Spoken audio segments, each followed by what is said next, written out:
నమస్కారం. సుఖీబావుకు స్వాగతం. ఆస్తమాతో బాధపడుతున్నప్పుడు ఎక్కడా ఒక చోట కుదురుగా కూర్చోలేం, స్థిమితంగా నిలుచోలేం, హాయిగా స్వేచ్ఛగా గాలిని పీల్చుకోలేం. మొత్తంగా ఆస్తమా జబ్బు మన పాలిట ఒక పెద్ద నరకం. ఉబ్బసం ఉధృతమైతే క్షణమొక యుగాల్లా గడపాలి. ఊపిరి కోసం ఒడ్డున పడ్డ చేపలా విలవిలలాడాలి. అయితే చెట్టంత మనిషిని సైతం ఊపిరి ఆడనివ్వకుండా ఉక్కిరిబిక్కిరి చేసే ఆస్తమాకు ఇవాళ ఆధునిక వైద్యంలో చక్కటి మందులు, చికిత్సలు అందుబాటులో ఉన్నాయి. ఆస్తమాను సత్వరమే గుర్తించి సత్వరమే వైద్యం మొదలు పెడితే ఆయాసాన్ని, ఆస్తమా బాధల్ని చక్కగా అదుపులో ఉంచుకోవచ్చు. శ్వాస కష్టాన్ని తెచ్చిపెట్టే ఆస్తమాను అదుపులో ఉంచుకునే మార్గాలు, ఆధునిక వైద్య చికిత్సల గురించి ఇప్పుడు తెలుసుకుందాం. ఆస్తమా, ఆయాసం, ఉబ్బసం పేరేదైనా సమస్య మాత్రం ఒక్కటే. అది ఊపిరి కోసం ఉక్కిరిబిక్కిరి కావడం. ఆస్తమా బారిన పడ్డప్పుడు ఒడ్డున పడ్డ చేపపిల్లల శ్వాస కోసం అష్టకష్టాలు పడాల్సి వస్తుంది. అసలు ఆస్తమా అంటే ఏంటి? ఆస్తమా గురించి తెలుసుకునే ముందు ఒకసారి మన శ్వాస వ్యవస్థను పరిశీలిద్దాం. ముక్కు నుంచి ఊపిరితిత్తుల వరకు కనిపిస్తోందే, ఇదే మన శ్వాస వ్యవస్థ. ముక్కు ద్వారా మనం పీల్చే గాలి శ్వాసనాళాల ద్వారా ఇదిగో ఇలా ఊపిరితిత్తులకు చేరుతుంది. అక్కడ అవసరమైన ఆక్సిజన్ను గ్రహించిన తర్వాత మన ఊపిరితిత్తులు మిగిలిన గాలిని బయటకు పంపించేస్తాయి. గాలి బయటకు వెళ్లేందుకు వీలుగా సాధారణ పరిస్థితుల్లో శ్వాస మార్గాలు ఇలా వెడల్పుగా ఉంటాయి. అయితే ఆస్తమా బారిన పడ్డప్పుడు విశాలంగా ఉండే శ్వాస మార్గాలు ఇలా సన్నగా కుచించుకుపోతాయి. లోపల వాపు రావడంతో శ్వాసనాళాలు ఇలా ఉబ్బిపోతాయి. శ్వాస మార్గాల్లో కఫం కూడా పేరుకుపోతుంటుంది. దీంతో గాలి సరిగ్గా ఆడదు. పీల్చే గాలి తక్కువ కావడంతో శరీరం మొత్తానికి చాలినంత ప్రాణవాయువు అందదు. ఫలితంగా ఆయాసంతో ఉక్కిరిబిక్కిరైపోతుంటారు. శ్వాస మార్గాలు సన్నగా కుచించుకుపోవడానికి దీర్ఘకాలిక జలుబుతో పాటు ఎలర్జీలు, ఒత్తిళ్లు, మానసిక ఆందోళనలు ఇలా చాలా కారణాలే కనిపిస్తాయని చెబుతారు నిపుణులు. ఆస్తమా అంటే ఊపిరితిత్తుల్లోని శ్వాసనాళాల్లోని కండరాలు ముడుచుకుపోవడం మూలంగా శ్వాసనాళం యొక్క మార్గము సన్నబారడం జరుగుతుంది. సో దీని మూలంగా ఛాతి పట్టేసినట్లు బరువుగా ఉండడము, దమ్ము రావడము, పిల్లికూతలు రావడము అనేటటువంటి లక్షణాలు ఉంటాయి. అయితే ఎప్పుడైతే ఎలర్జీ కారకాల తాకిడికి లోనైనప్పుడు కానీ, లేదంటే ఈ వాతావరణ మార్పులు సంభవించినప్పుడు ఇలాంటి లక్షణాలు ఉన్నట్లయితే దీన్ని ఆస్తమా లేదా ఉబ్బసం అని కొన్ని చోట్ల అంటారు. ఈ ఆస్తమా లోపల ముఖ్యంగా 2 రకాల మార్పులను చూస్తుంటాము. ఎలర్జీ కారకాలకు ఎక్స్పోజ్ అయినప్పుడు కానీ, లేదంటే వాతావరణ మార్పులు జరిగినప్పుడు ఈ శ్వాసనాళం లోపల వాపు రావడము, అదేవిధంగా శ్వాసనాళము కుంచుకుపోవడం జరుగుతుంది. అంటే శ్వాసనాళ మార్గము సన్నబడడం అనేటువంటిది జరుగుతుంది. ఇది ఒక మార్పు. రెండవది ఏంటంటే ఈ శ్వాసనాళము ఉబ్బిపోవడం జరుగుతుంది. దాని మూలంగా జిగురు లాంటి స్రవాలు అనేటటువంటివి బయటకు రావడము, ఊపిరితిత్తులలో ఉండిపోవడం అనేటువంటిది జరుగుతుంది. ఇలాంటి 2 మార్పులను ఈ ఆస్తమా లోపల చూస్తుంటాము. మన ఇండియా లోపల దాదాపుగా 35 మిలియన్ల కంటే ఎక్కువగా ఆస్తమా కేసులు ఉన్నాయని చెప్పి అధ్యయనాలు చెప్తున్నాయి. ఆస్తమా లేదా ఉబ్బసం ఒక్క మాటలో చెప్పాలంటే శ్వాసనాళాలు కుంచుకుపోవడం. మన ఊపిరితిత్తుల్లోని శ్వాసనాళాలు చాలా సున్నితమైనవి. వీటికి ఏదైనా ఎలర్జీ కారకం తగిలినప్పుడు ఇవి ఉబ్బిపోయి ఆపై సన్నగా కుచించుకుపోతాయి. దీంతో శ్వాస తీసుకోవడం కష్టంగా మారుతుంది. ఆస్తమాకు మూలం ఇదే. అయితే సరిపడని పదార్థాలు, ఎలర్జీలు అన్నవి వ్యక్తికి మారిపోతుంటాయి. ఏళ్ల కొద్దీ ఎలర్జీలతో బాధపడుతున్నప్పుడు, దీర్ఘకాలికంగా జలుబు, దగ్గు వంటి బాధలు వేధిస్తున్నప్పుడు ముక్కు నుంచి ఊపిరితిత్తుల వరకు ఉండే శ్వాస మార్గాలు ఇన్ఫెక్షన్కు గురవుతుంటాయి. ఆపై అక్కడ మ్యూకస్ పేరుకుపోతుంటుంది. దీంతో ఆ శ్వాసనాళాలు సన్నగా కుచించుకుపోతుంటాయి. ఇదిగో ఇక్కడ కనిపిస్తున్నవి ఆరోగ్యంగా ఉన్న శ్వాస మార్గాలు. ఇవేమో ఇన్ఫెక్షన్కు గురై సన్నగా కుచించుకుపోయిన శ్వాస మార్గాలు. ఇలా సన్నగా కుచించుకుపోయిన ఈ వాయు మార్గాల్లో మనం పీల్చిన గాలి స్వేచ్ఛగా వెళ్లలేదు. ఫలితంగా ఊపిరి కోసం ఉక్కిరిబిక్కిరి అవుతూ యుద్ధం చేయాల్సి వస్తుంది. ఆస్తమా అనేది వంశపారంపర్యంగా రావచ్చు.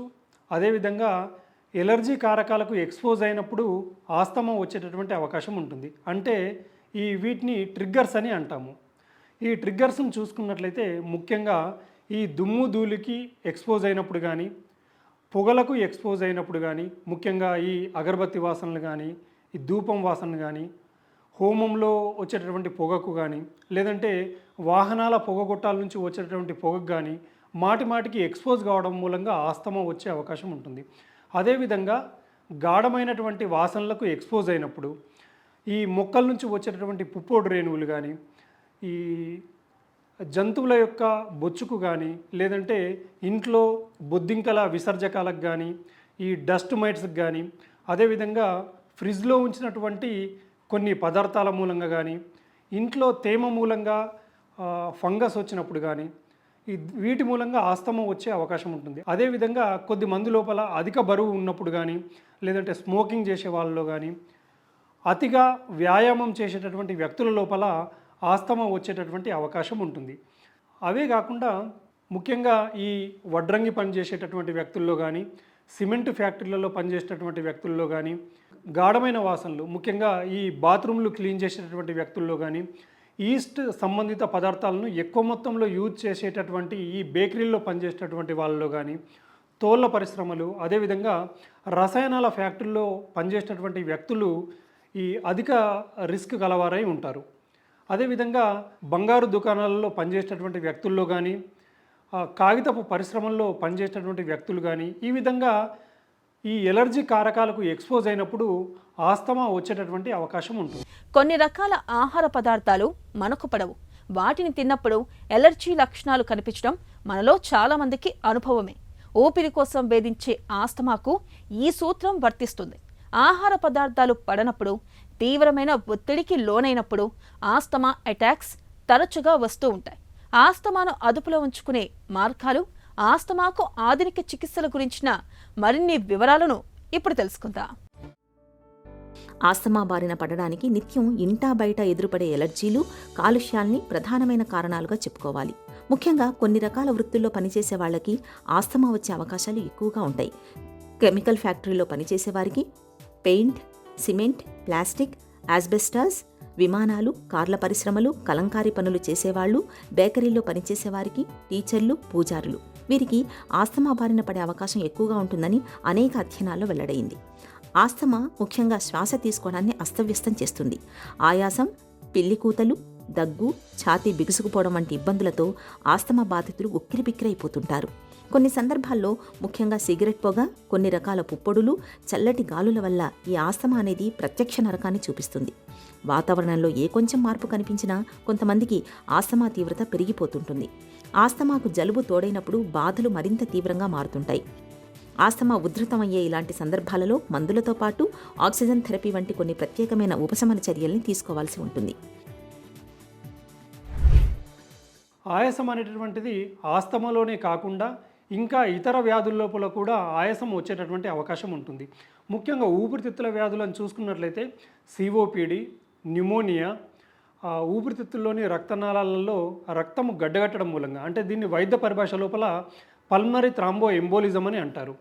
వీటిలో కానీ ఊపిరితిత్తులను ఆవరించి ఉన్నటువంటి పొరలలో నీరు కానీ గాలి కానీ చేరినప్పుడు ఆయాసం వచ్చేటటువంటి అవకాశం ఉంటుంది. అదే కాకుండా గుండెకు సంబంధించినటువంటి ఎడమవైపు గుండె పనిచేయకపోవడం మూలంగా, అంటే లెఫ్ట్ వెంట్రుకులర్ డిస్ఫంక్షన్ అంటాము. అదే కాకుండా హార్ట్ అటాక్ వచ్చినప్పుడు దీని వైద్య పరిభాష లోపల మయోకార్డియల్ ఇన్ఫెక్షన్ అంటాము. కొద్ది మంది లోపల యాంగ్జైటీ కానీ అదేవిధంగా ఉద్రేకం ఎక్కువైనప్పుడు, అంటే హైపర్ వెంటిలేషన్ సిండ్రోమ్ అంటాము. సో వీళ్ళలో ఆయాసం వచ్చేటటువంటి అవకాశం ఉంటుంది. కొద్ది మంది లోపల సైనసైటిస్ ఉన్నప్పుడు కానీ లేదంటే స్వరతంత్రి అంటే వోకల్ కార్డ్ పనిచేయనప్పుడు కానీ, గొంతులో చిన్నపిల్లల లోపల గొంతులో ఏమైనా వస్తువులు ఇరుక్కుపోయినప్పుడు కానీ ఆయాసము వచ్చేటటువంటి అవకాశం ఉంటుంది. అదే కాకుండా కొద్దిమంది ఎక్కువ బరువు ఉన్నటువంటి వ్యక్తుల లోపల కానీ ఎక్కువగా ఎక్సర్సైజ్ చేసినప్పుడు కానీ ఆయాసం వచ్చేటటువంటి అవకాశం ఉంటుంది. కొద్ది మంది లోపల రక్తము తగ్గినప్పుడు, అంటే ఎనీమియా ఉన్నప్పుడు కూడా ఆయాసం వచ్చేటటువంటి అవకాశం ఉంటుంది. సో ఇవన్నీ ఆస్తమాను పోలి ఉన్నటువంటి వ్యాధులు. ఆస్తమా అనేటటువంటిది ప్రాణాపాయము, ఆస్తమా అనేటటువంటిది అంత ప్రమాదకరమైనది కాదు. డాక్టర్ గారు చెప్పినట్టు మందులు వాడినట్లయితే ఇది ప్రమాదకరంగా పరిణమించదు. అంటే ఈ ఆస్తమాకు ఇష్టం ఉన్నట్టు మందులు వాడుతుంటారు. కొద్దిమంది టాబ్లెట్లను వాడుతుంటారు, కొద్దిమంది ఇతర అశాస్త్రీయమైనటువంటి మందుల్ని వాడడం మూలంగా ఇది ప్రమాదకరంగా మారుతుంది.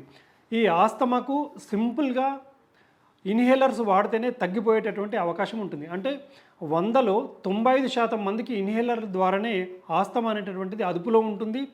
అదేవిధంగా ఎవరైతే ఈ మందుల్ని సక్రమంగా వాడరో వాళ్ళకు ప్రమాదకరంగా మారేటటువంటి అవకాశం ఉంటుంది. కొద్ది మంది లోపల ఇది ప్రాణాంతకంగా మారేటటువంటి అవకాశం ఉంటుంది. ఆస్తమాను ముఖ్యంగా ఈ లక్షణాలను బట్టి నిర్ధారించవచ్చు. అంటే దమ్ము రావడము, పిల్లి కూతలు ఉండడము, ఛాతి పట్టేసినట్లు బరువుగా ఉండడము, దగ్గు రావడము, ఇవి ముఖ్యంగా వేకువజామున మరియు రాత్రిపూట ఈ లక్షణాలు కనిపిస్తుంటాయి. అదే కాకుండా ఎలర్జీ తాకిడికి గురైనప్పుడు కానీ, వాతావరణ మార్పులు సంభవించినప్పుడు ఇలాంటి లక్షణాలు ఉన్నప్పుడు, అదేవిధంగా ఈ ముక్కుకు చర్మ సంబంధిత ఎలర్జీ ఉన్నటువంటి వ్యక్తులకు ఈ ఆస్తమా వచ్చేటటువంటి అవకాశం ఉంటుంది. ఇలాంటి లక్షణాలు ఉన్నలకు ఎక్స్రే తీయడం అనేటువంటిది జరుగుతుంది. ఆస్తమాను ఎక్స్రే ద్వారా గుర్తించలేము, కానీ ఆస్తమాను పోలి ఉన్నటువంటి వ్యాధులు ఇతర వ్యాధులు ఏమైనా ఉన్నాయని చెప్పి చూసుకోవాల్సి ఉంటుంది. ముఖ్యంగా ఈ టీబీ కానీ, సిఓపిడి కానీ, ఇంటర్స్టిషియల్ లంగ్ డిసీజెస్ కానీ ఇవి ఉన్నాయా లేవా అని ఎక్స్రే తీయడం మూలంగా తెలుసుకోవచ్చు. సో అదే కాకుండా అతి ముఖ్యమైన పరీక్ష ఏంటంటే పల్మరీ ఫంక్షన్ టెస్ట్, అంటే ఊపిరితిత్తుల సామర్థ్య పరీక్ష. దీన్ని వైద్య పరిభాష లోపల స్పైరోమెట్రీ అని కూడా అంటారు. సో ఇది ప్రామాణికమైనటువంటి పరీక్ష, అతి ముఖ్యమైన పరీక్ష. దీని ద్వారా ఆస్తమాను నిర్ధారించేటటువంటి అవకాశం ఉంటుంది. ఇవే కాకుండా కొన్ని రక్త పరీక్షలు చేయాల్సి ఉంటుంది. అంటే ఆస్తమా అనేటటువంటిది అలర్జిక్ కావచ్చు, నాన్ ఎలర్జిక్ కావచ్చు. అలర్జిక్ ఆస్తమా లోపల ఈస్నోఫిల్స్ పెరిగేటటువంటి అవకాశం ఉంటుంది, కాబట్టి రక్తం లోపల ఈస్నోఫిల్స్ ఎన్ని ఉన్నాయో తెలుసుకోవచ్చు. కొద్దిమంది లోపల ఎలర్జీ కారకాల వల్ల ఆస్తమా అనేటటువంటిది వస్తుంది. ఈ ఎలర్జీ కారకాలను గుర్తించడానికి స్కిన్ ప్రిక్ టెస్ట్ అనేటువంటిది చేయాల్సి ఉంటుంది. ఆస్తమాతో బాధపడుతున్నప్పుడు బాధితులందరిలోనూ లక్షణాల తీవ్రత ఒకే రకంగా ఉండదు.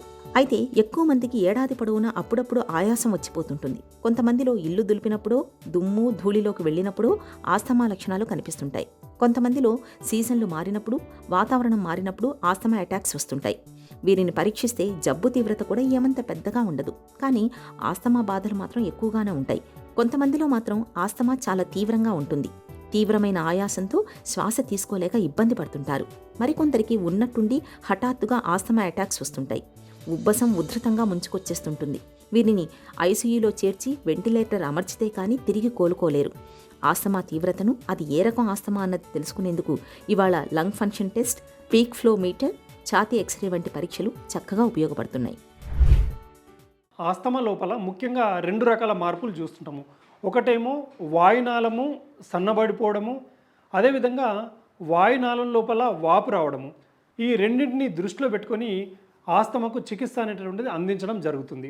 దీంట్లో ముఖ్యంగా రిలీవర్స్ ఉంటాయి. ఈ రిలీవర్స్ అంటే ఏంటంటే ఆస్తమా లక్షణాలు ఉధృతంగా ఉన్నప్పుడు ఈ రిలీవర్స్ను ఈ తక్షణ ఉపశమనం కోసము ఇవ్వాల్సి ఉంటుంది. ఇవి వాయునాళాలను వెడల్పు చేసి ఆస్తమా లక్షణాలను తగ్గిస్తుంటాయి అన్నట్టు. ఈ రిలీవర్స్ను ఎక్కువ రోజులు ఇవ్వాల్సినటువంటి అవసరం ఉండదు.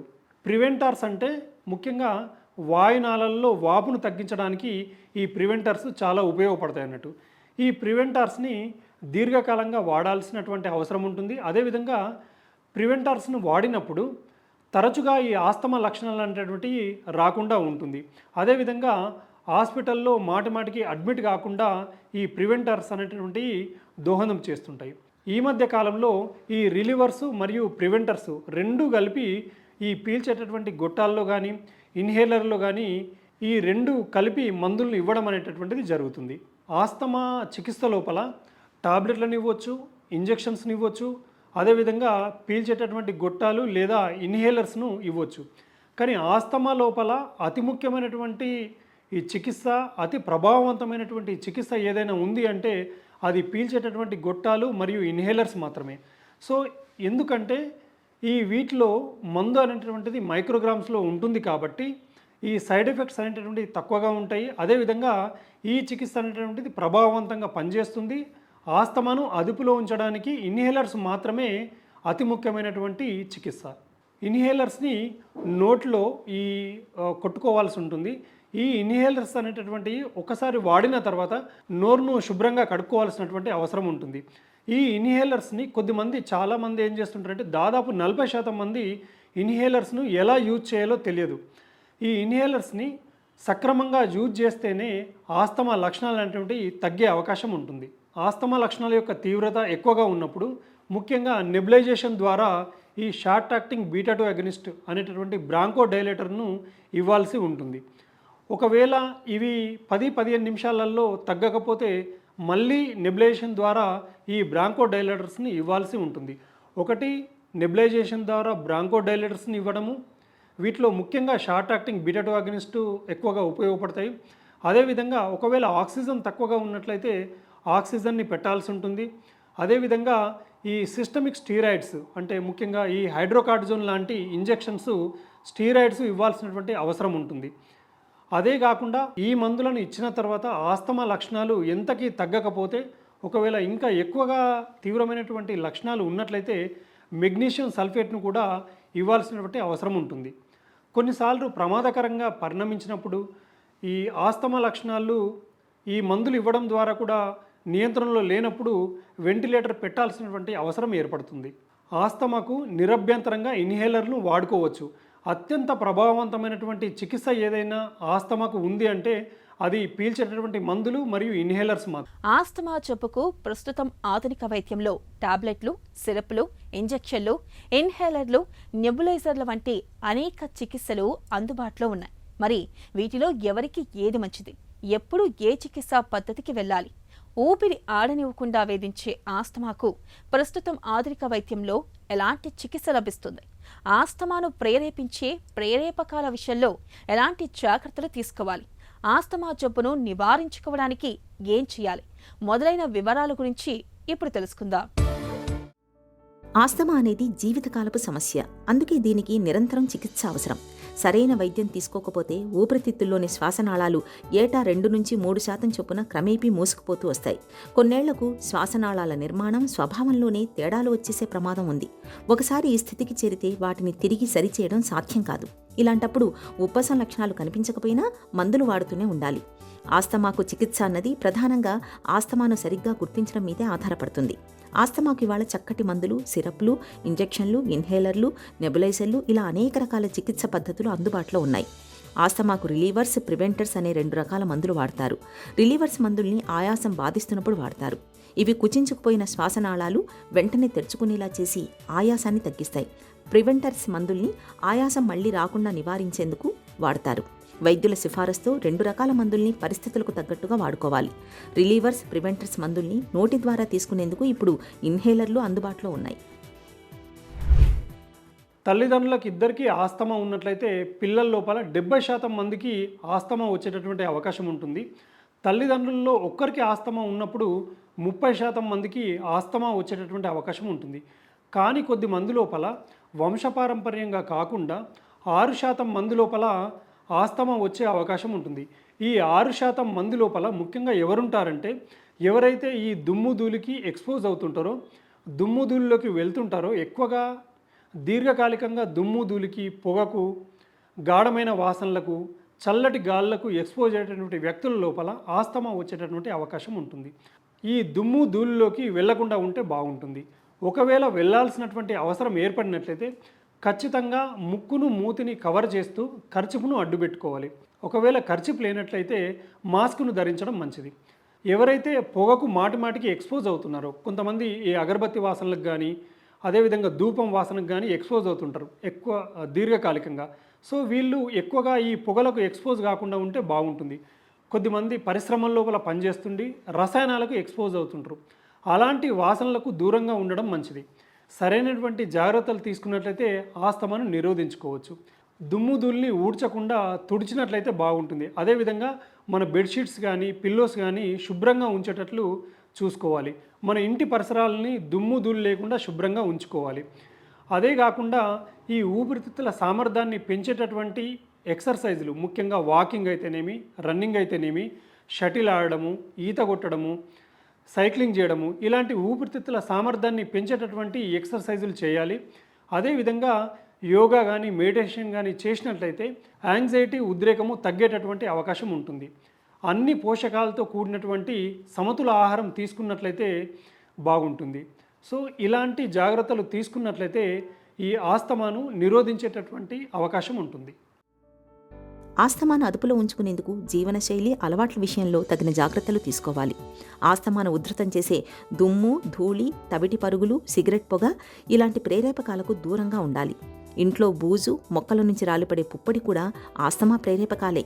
పెంపుడు జంతువుల మీది బొచ్చు కూడా ఆస్తమాను తీవ్రం చేస్తుంది. ఒక్కోసారి చల్లటి గాలి కూడా పడకపోవచ్చు. అత్తర్లు, సెంట్ల వంటి సుగంధ ద్రవ్యాల మూలంగా కూడా కొంతమందికి ఆయాసం పెరుగుతుంది. వేటి మూలంగా ఆస్తమా పెరుగుతుందో వాటిని గుర్తించి వాటికి తప్పనిసరిగా దూరంగా ఉండాలి. చలికాలం, వర్షాకాలంలో వాడే స్వెట్టర్లు, ఉన్ని దుస్తులు, కంబళ్లను బాగా శుభ్రం చేసి ఎండకు ఆరబెట్టిన తర్వాతనే వాటిని వాడుకోవాలి. ఆస్తమా ఎప్పుడు తీవ్రమవుతుందో తెలియదు కాబట్టి వెంట ఎప్పుడు ఇన్హేలర్లను, ఆస్తమా మందుల్ని ఉంచుకోవాలి. తరచూ డాక్టర్ని సంప్రదిస్తూ తగిన పరీక్షలు చేయించుకుంటూ ఉండాలి. ఇలా అన్ని రకాలుగా తగిన జాగ్రత్తలు తీసుకోవడం ద్వారా ఆస్తమాను చక్కగా అదుపులో ఉంచుకోవచ్చు.